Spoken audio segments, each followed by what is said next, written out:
I was absolutely terrified. I was shaking. I found my mother lying at the bottom of the bed, with her legs hanging off the bed.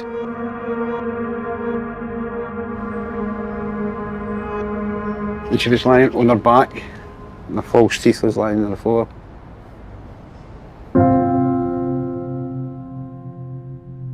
My mum was just a happy wee person, just a wee happy wee woman. And she'd go play dominoes, she'd go to the pub. It's sad to think that the last person that she's seen was the person that took her life.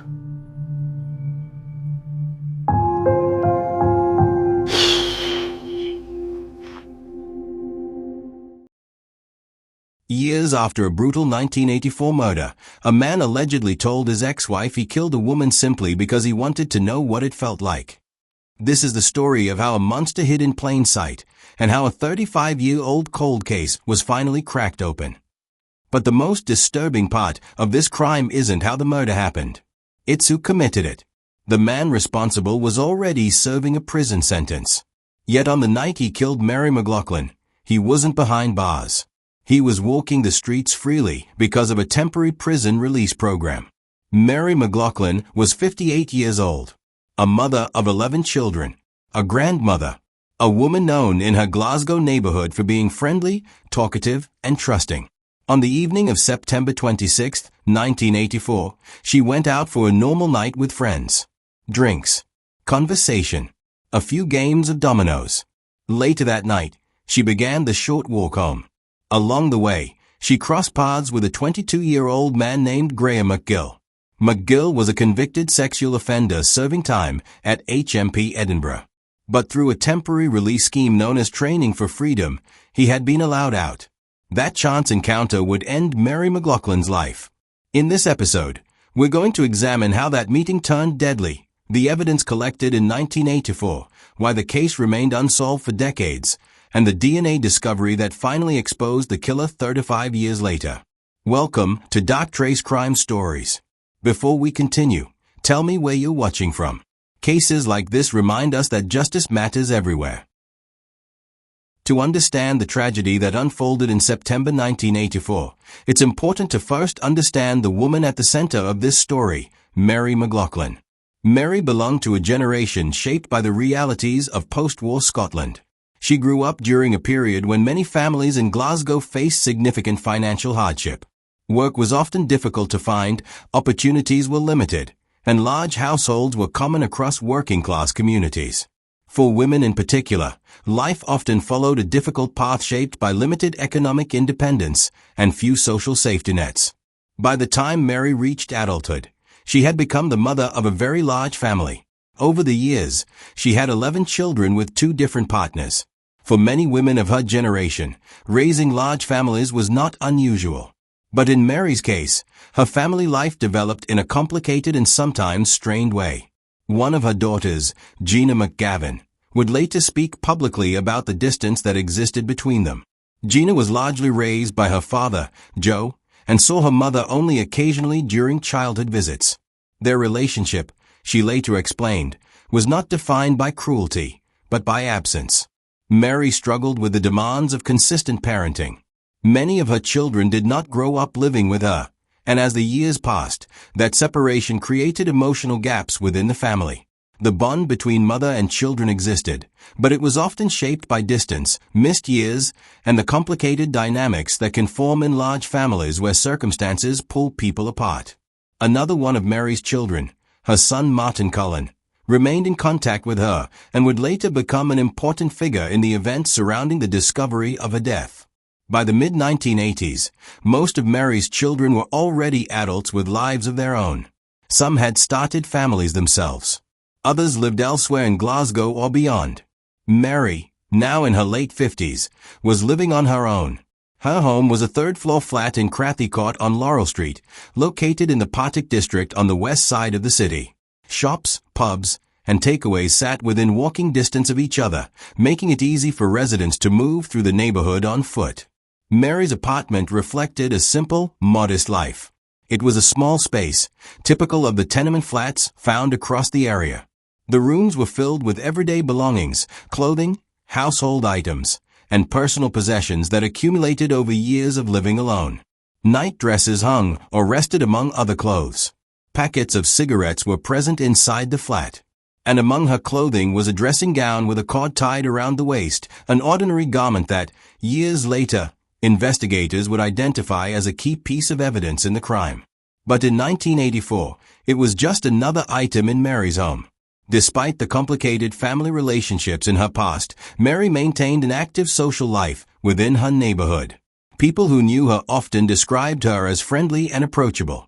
She was comfortable speaking with strangers, sharing conversations, and spending time in places where locals gathered after work or in the evenings. One of her regular routines involved visiting pubs along Dumbarton Road, one of the main streets running through Partick. There, Mary spent time with acquaintances and friends, enjoying drinks and playing dominoes, an activity common in many Scottish pubs at the time. Dominoes games often brought people together around small tables, where conversation flowed easily between rounds. These outings were part of Mary's normal routine. She would go out in the evening, spend time talking and playing games, and eventually make the short walk back home to Laurel Street. For residents of the area, walking alone at night was not unusual. The streets were familiar, the distance between pubs and homes was short, and people often recognized faces they passed along the way. Mary followed that same pattern. Her lifestyle was quiet and predictable. There was no indication that she feared her surroundings or felt unsafe moving through her neighborhood. Her friendly personality also meant she was open to conversation with people she encountered. That willingness to engage with others was part of how she interacted with the world around her. Neighbors later recalled her as sociable, someone who enjoyed a chat and rarely appeared guarded. Those traits, friendliness, openness, and trust, helped define how people in the community saw her. But they would also become tragically significant. Because on one evening in September 1984, during what began as a completely ordinary night out, Mary McLaughlin would cross paths with someone she had never met before. And that brief encounter would change everything. The night of September 26, 1984, began like many others for Mary McLaughlin. She set out into Glasgow's West End for an evening that, at first glance, seemed completely ordinary. Mary visited several local bars with friends, partaking in familiar routines that brought her enjoyment and a sense of community. Drinks were shared, dominoes were played, and conversation flowed easily between the tables. Witnesses later told investigators that she appeared in good spirits, laughing and chatting with those around her. Her demeanor that evening was consistent with the Mary her neighbors knew, friendly, approachable, and unguarded. By around 10:45 p.m., Mary left a bar in the Hindland area, a few streets from her home. She began the short walk back to her flat on Laurel Street. En route, she stopped near a local chip shop, a brief pause that would later become a small but significant detail in the investigation. It was during this walk that a neighbor, David Seeger, observed something unusual. He saw Mary moving along the sidewalk as she had done countless times before, but there was also a man following her. Seeger described the individual as thin, with a gaunt appearance and shoulder-length dark hair. At the time, this observation did not lead to any arrests, and the man remained unidentified. That man was Graham McGill.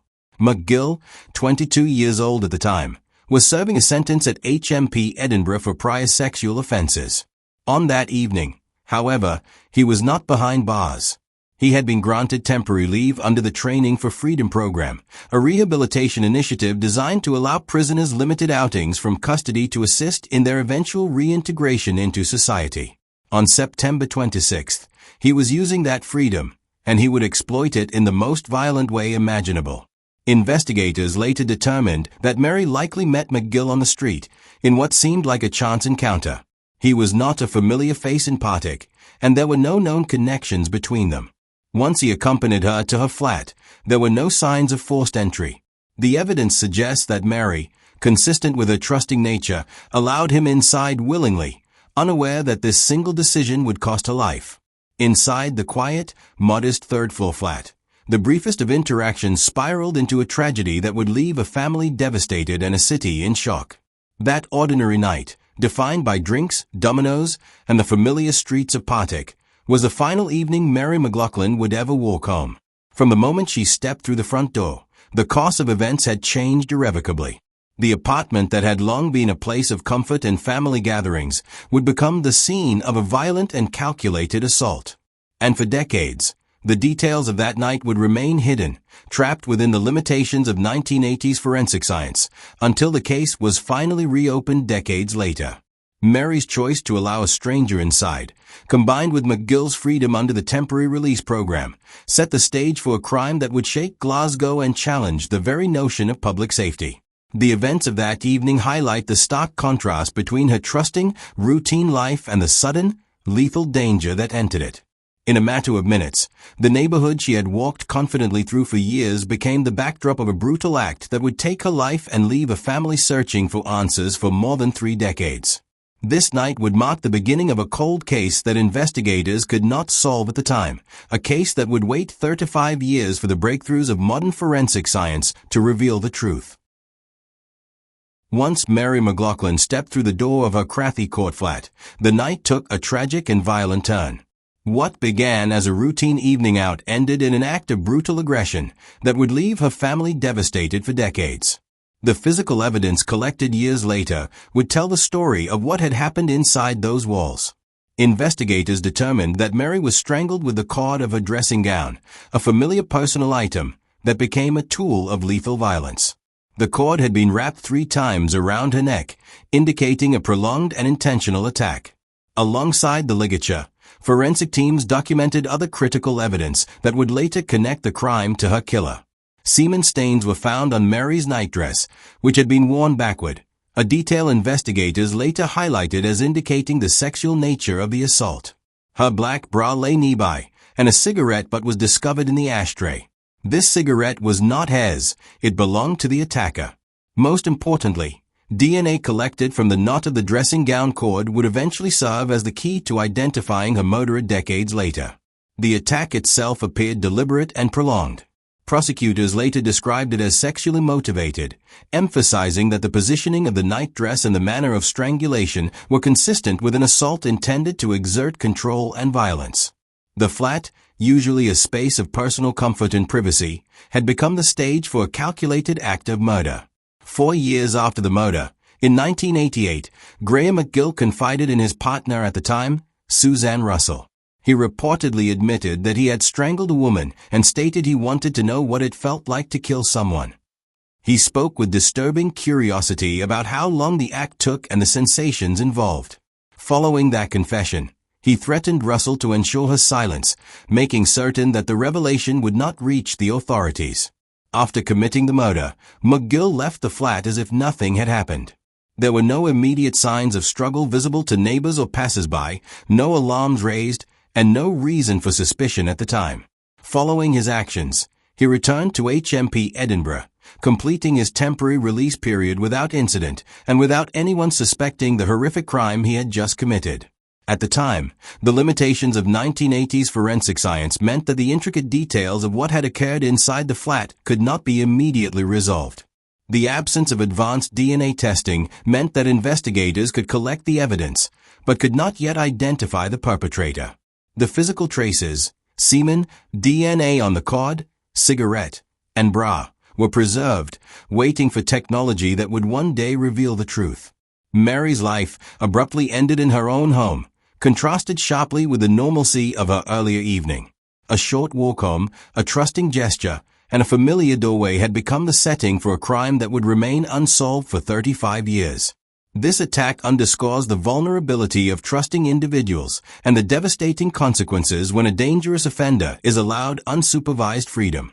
McGill's actions that night were deliberate, targeted, and chilling in their simplicity. Exploit trust, commit violence, leave no immediate trace, and return unnoticed to the very institution designed to contain him. The evidence left behind, once a collection of seemingly ordinary objects, would later become the cornerstone for justice, proving that even decades-old crimes can be solved when science advances and cold case investigators persist. But at that moment in 1984, the tragic loss went undetected, leaving Mary's family in uncertainty and grief, unaware of the full scope of what had occurred inside her apartment. Mary McLaughlin's murder was not just a sudden act of violence. It was a deliberate, premeditated assault by a known offender who had the opportunity to act due to systemic failure. Her story, locked away for decades, would eventually emerge through the painstaking work of forensic scientists, investigators, and the persistence of a family determined to see justice served. Mary McLaughlin's life came to an abrupt and tragic end on September 26, 1984, but it would take days before anyone realized what had happened inside her flat. For several days, her body remained undiscovered, silent and alone in the third-floor apartment at Crathy Court. Some neighbors began to notice subtle signs that something was amiss. Isabel Barnes, an elderly resident in the building, recalled small irregularities. Mary's flat light remained on late into the night, and a cupboard door that was usually closed stood ajar. These seemingly minor details did not immediately trigger alarm, and no one took action at the time. In the close-knit Partick community, such small oddities were often dismissed or overlooked. The turning point came on October 2, 1984. Mary's son, Martin Cullen, then in his 20s, decided to check on his mother. Concerned by a lack of contact over the previous days, he approached her flat with a mix of worry and hope that everything was fine. As Martin neared the apartment door, something felt profoundly wrong. A foul odor wafted through the hallway, immediately alerting him that the situation was far more serious than he had imagined. In later statements, he described the smell as the most horrible he had ever encountered, a visceral, unmistakable sign that death had occurred. The flat was locked from the inside, preventing Martin from entering normally. Faced with no other option, he forced the door open. What he found inside would remain etched in his memory forever. In the bedroom, Mary lay lifeless, the victim of a violent strangulation. Post-mortem analysis later determined that she had been dead for at least 5 days, meaning her life had been taken shortly after that seemingly ordinary night out. The apartment, once a place of social gathering and familial warmth, now held the stark and tragic evidence of her final moments. The discovery sent immediate shockwaves through her family. 11 children, scattered across Glasgow and beyond, were confronted with a grief that was compounded by the uncertainty of how such a thing could have happened. For Martin, finding his mother in those conditions was a trauma that would shape the family's life for decades. At the time, the authorities were called, and the initial steps of the investigation began.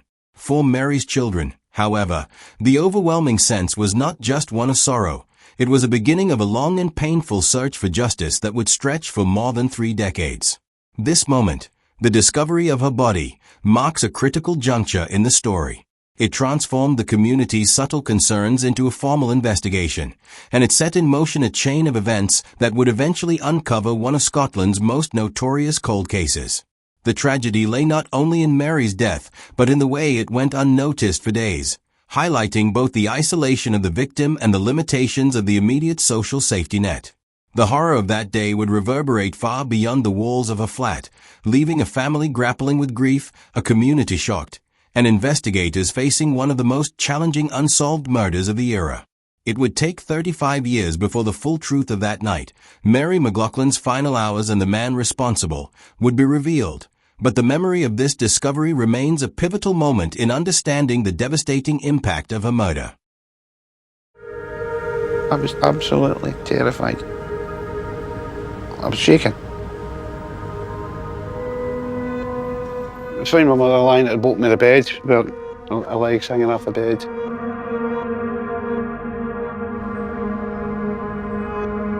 And she was lying on her back, and her false teeth was lying on the floor.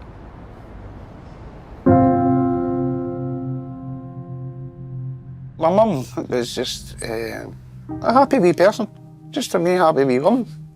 And she'd go play dominoes, she'd go to the pub. It's sad to think that the last person that she's seen was the person that took her life.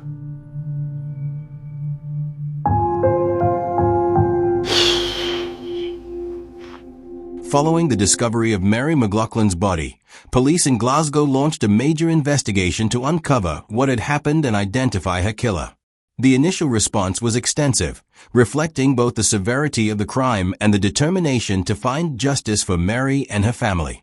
Authorities conducted door-to-door inquiries throughout the Partick neighborhood, questioning neighbors and anyone who might have seen something unusual in the days surrounding her disappearance. Witnesses were interviewed, and more than 1,000 people provided statements, offering potential leads and descriptions of suspicious activity. Among these was David Seeger, who reported seeing Mary walking home on the night of September 26, 1984, followed by a thin, gaunt man with shoulder-length dark hair. Despite these efforts, investigators struggled to identify a suspect. None of the descriptions or tips led to a concrete lead.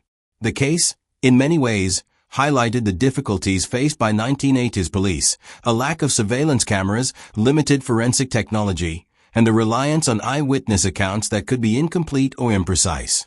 The crime scene itself yielded multiple pieces of critical evidence, each of which would later prove essential in solving the case decades later. Biological traces on Mary's clothing, including seminal stains on her nightdress. Fibers consistent with the clothing of an unknown individual. The cord of her dressing gown, used as a ligature.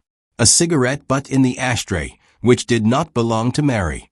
At the time, however, forensic science was not equipped to fully analyze this evidence. DNA profiling had not yet emerged as a practical investigative tool. Techniques available in 1984 could document physical evidence and collect samples, but there was no method to link them to a specific individual unless the suspect was already known. Without a suspect to match the evidence to, investigators were left with compelling clues but no actionable leads. The crime had left a scene rich in forensic detail, yet technology and resources limited the potential to solve the case. As the days and weeks passed, frustration mounted. Despite intensive work, the investigation stalled. Leads went nowhere, and witnesses' descriptions could not be conclusively tied to any known offender. The doors knocked, statements collected, and hours spent on surveillance ultimately produced no breakthrough. For Mary's family, this was a period of growing despair. Her children, already coping with complex family dynamics, faced the additional pain of having no answers. Days turned into months, months into years, and the case slowly receded from public attention. Eventually, police were forced to classify the investigation as a cold case, maintaining the evidence in file while focusing resources elsewhere. For more than 3 decades, the family waited, hoping for some resolution, some indication of who had taken Mary's life. Each unanswered question, each missed lead, compounded the sense of injustice. The limitations of the 1984 investigation also underscore a systemic challenge: how advances in technology often lag behind the needs of solving violent crimes. Without DNA profiling or modern forensic techniques, a perpetrator like Graham McGill could leave behind traces of his presence and return to freedom without detection. This phase of the story captures the frustration, despair, and helplessness that accompany unsolved homicides. The failed investigation left Mary's murder shrouded in mystery, with her family enduring decades of uncertainty. Yet, the evidence collected and preserved during this period would ultimately prove to be the key to justice, setting the stage for a breakthrough that modern forensic science would finally provide. The cold case remained dormant until advancements in DNA technology gave investigators the tools to connect the dots, an eventual revelation that would expose the truth about that night and the man responsible, decades after the crime had been committed. This part illustrates the frustrating gap between effort and result, highlighting both the limitations of law enforcement at the time and the enduring hope that justice could still be served. It is a critical bridge between Mary's tragic death and the eventual resolution that would come more than 35 years later. You say time's a healer? It's not. Not deep down, it's not a healer. Because your thoughts and memories will never go. Never. My mother used to come up here all the years ago. Beautiful Scotland. I've been here nearly every year since my mum killing. Every year. I come here for my memories of my mother. Aye, and seeing parts of Oban remind me of her. All the years I've been coming here, I wanted justice. How have they not actually caught the person? I just wanted answers.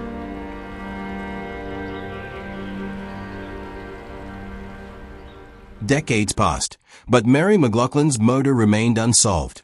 For her family, the years stretched into decades of unanswered questions, with no closure and no justice. Then, in the 2010s, Scotland's Cold Case Unit began systematically reviewing unsolved homicides, using modern forensic technology to revisit old evidence that had been collected but never fully analyzed. The investigation turned toward key items preserved from the original 1984 crime scene. Among them, one piece of evidence stood out: the cigarette butt found in Mary's ashtray. Investigators immediately noticed it did not belong to Mary, who was not known to smoke that particular brand. The cigarette became a crucial link to the unknown killer, preserved silently for decades until technology could finally reveal its significance. With the advent of advanced DNA profiling, forensic scientists were able to extract a full genetic profile from the cigarette butt. The profile was then entered into Scotland's National DNA Database, a tool that had not existed at the time of Mary's murder. Within a matter of days, a match was found: Graham McGill, the same man who had been on temporary release from prison on the night of the murder in 1984. This breakthrough prompted further testing. Investigators examined other items from the scene, applying the same DNA technology that had become far more precise over the years. Results confirmed McGill's presence in multiple locations within the flat. Mary's nightdress, which had been worn backwards at the time of the assault, showed his DNA. Her black bra, found near the bed, also contained his genetic material.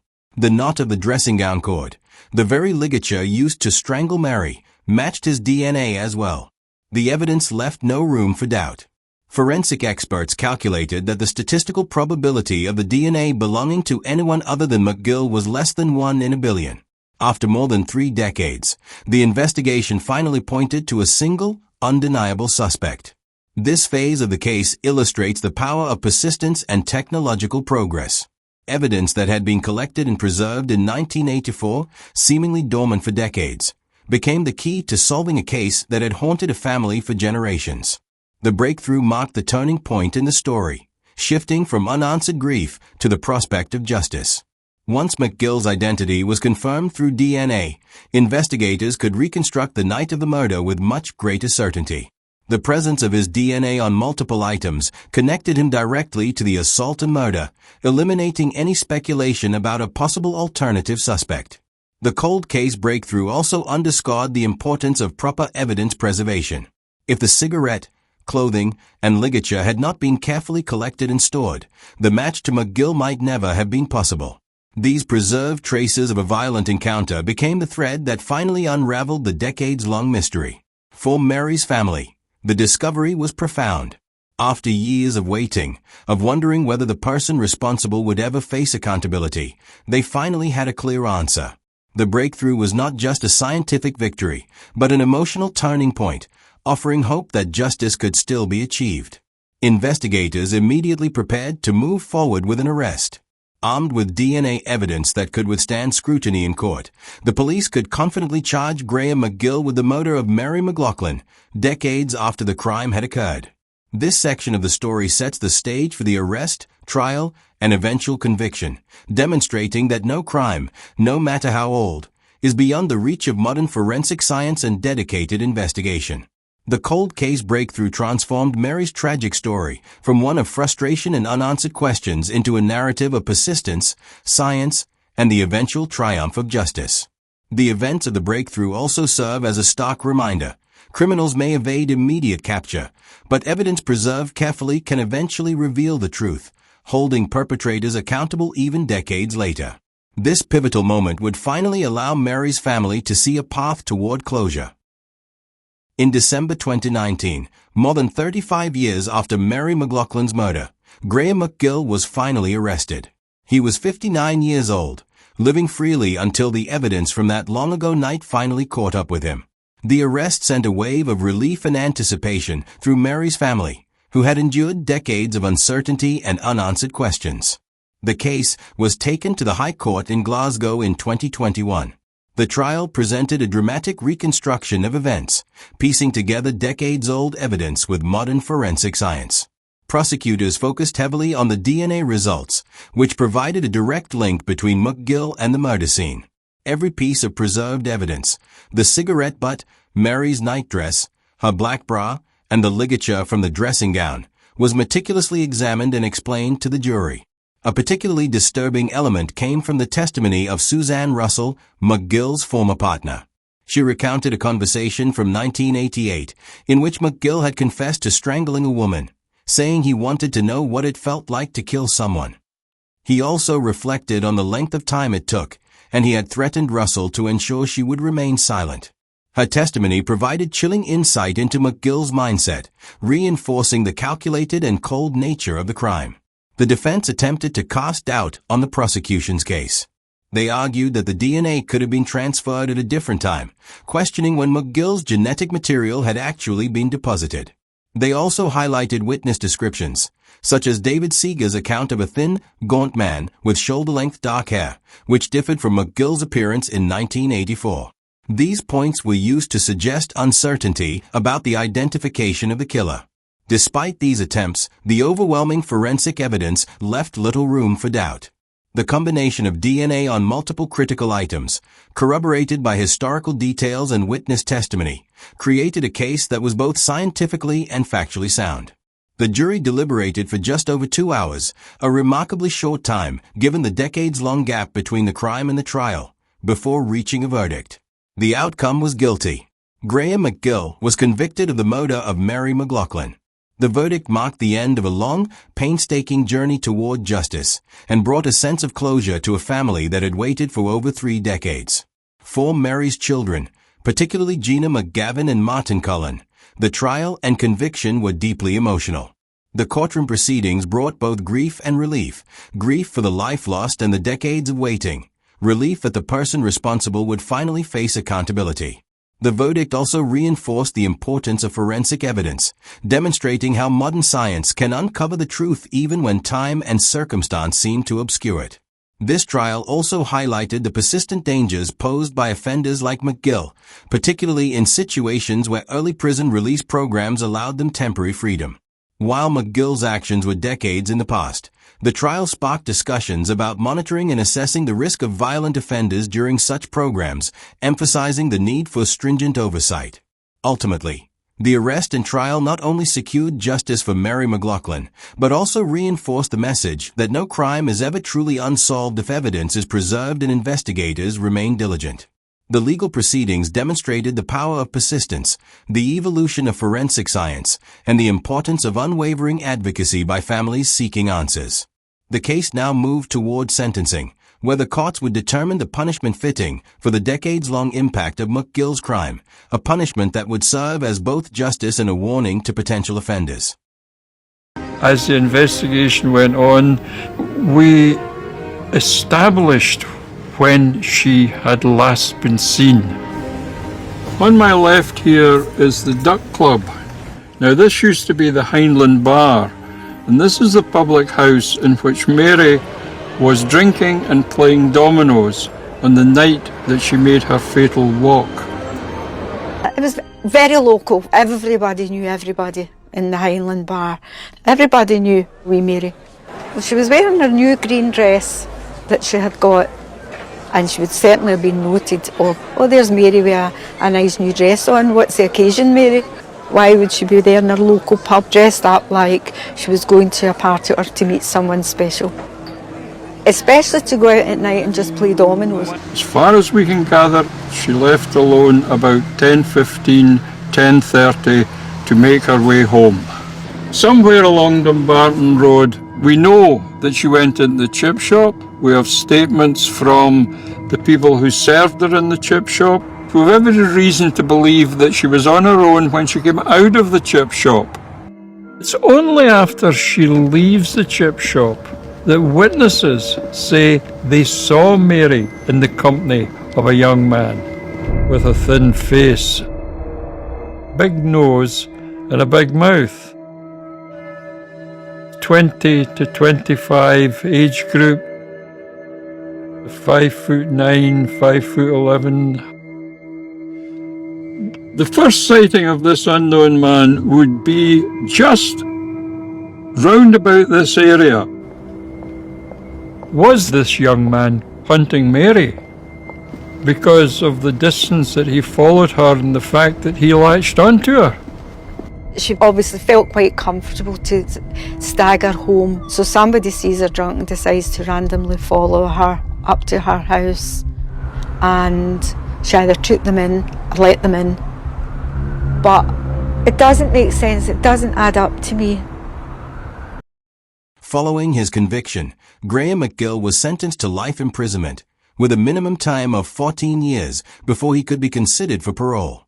The sentencing judge described the murder as the tragic result of a chance encounter with a sexual predator, emphasizing that Mary McLaughlin's trusting nature had been exploited in the most devastating way. For Mary's family, the sentence brought a measure of closure after 36 long years of uncertainty and anguish. Each of her 11 children had carried the weight of unanswered questions for decades, unsure whether the person responsible for their mother's death would ever face justice. The moment the verdict was announced marked the end of a relentless wait, a resolution that had seemed impossible for much of their lives. Among Mary's children, Gina McGavin emerged as a determined advocate for the truth. She spent years pushing for reviews of her mother's case, navigating a system that had failed to provide answers, and confronting rumors and suspicions that circulated in their community. Gina's dedication extended beyond seeking justice. She aimed to preserve her mother's memory and share the lessons of the case. That mission culminated in the 2025 book My Mother's Murder, which documented not only the crime, but also the decades-long struggle of a family seeking answers in the face of institutional and systemic delays. Mary's son, Martin Cullen, who discovered his mother's body in October 1984, also reflected on the emotional toll of the case. The initial shock of finding Mary dead was compounded by decades of uncertainty, as the true circumstances of her death remained unknown. Even with McGill behind bars, the long wait had left enduring scars, illustrating how the consequences of violent crime extend far beyond the immediate tragedy. The impact on the family extended beyond grief. Relationships among siblings were shaped by years of distance, suspicion, and the shared trauma of loss. Many of Mary's children had lived largely separate lives, with limited interaction over the years, and the murder deepened the sense of isolation. Yet the eventual resolution of the case allowed them to reconnect around a shared experience, seeking mutual support in the wake of years spent wondering if justice would ever come. The sentencing also served as a stark reminder of the risks posed by inadequate supervision of released offenders. McGill's crime occurred while he was on temporary release from HMP Edinburgh, a fact that added an extra layer of frustration and outrage for the family and the wider public. For Mary's children, the case highlighted the vulnerability of their mother, whose trusting and sociable nature had been cruelly exploited. Even after the conviction, the emotional repercussions remained. The family continued to cope with grief, trauma, and the knowledge that decades of Mary's life and legacy had been overshadowed by violence.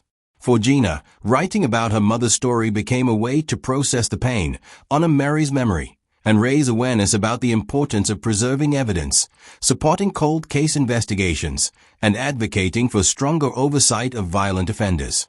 Ultimately, the sentencing did more than punish Graham McGill. It provided Mary's family with the acknowledgement of wrongdoing and a sense that justice, though delayed, had finally been achieved.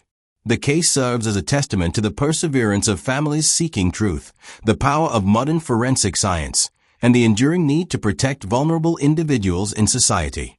Mary McLaughlin's legacy, carried forward by her children, especially Gina, underscores that even in the face of unimaginable loss, determination, advocacy, and patience can bring long-awaited justice, ensuring that victims' stories are remembered and that future tragedies can be prevented.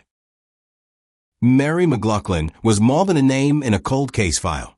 She was a mother, a grandmother, a woman known in her neighborhood for her warmth and friendliness. She had spent decades building connections in the Pata community, raising her children as best she could, and finding small joys in everyday life, like evenings spent playing dominoes with friends. For 36 years, her family lived in uncertainty, haunted by questions with no answers. The pain of not knowing who had taken their mother, grandmother, and loved one lingered, leaving scars that could not be erased by time alone. Her children carried the weight of this absence, their lives shadowed by the unanswered tragedy that had struck in her own home. But Mary's story did not end in silence. Her life, and the suffering caused by her loss, reminds us of the importance of vigilance, advocacy, and justice. If you believe that stories like Mary's deserve to be remembered and that victims deserve to have their voices heard, subscribe to Dark Trace Crime Stories and share this video. Every view, every share, and every subscriber helps ensure that these stories are never forgotten and that justice continues to matter even decades later. Mary McLaughlin's memory lives on, not only in her family's hearts, but in the pursuit of truth and accountability for victims everywhere.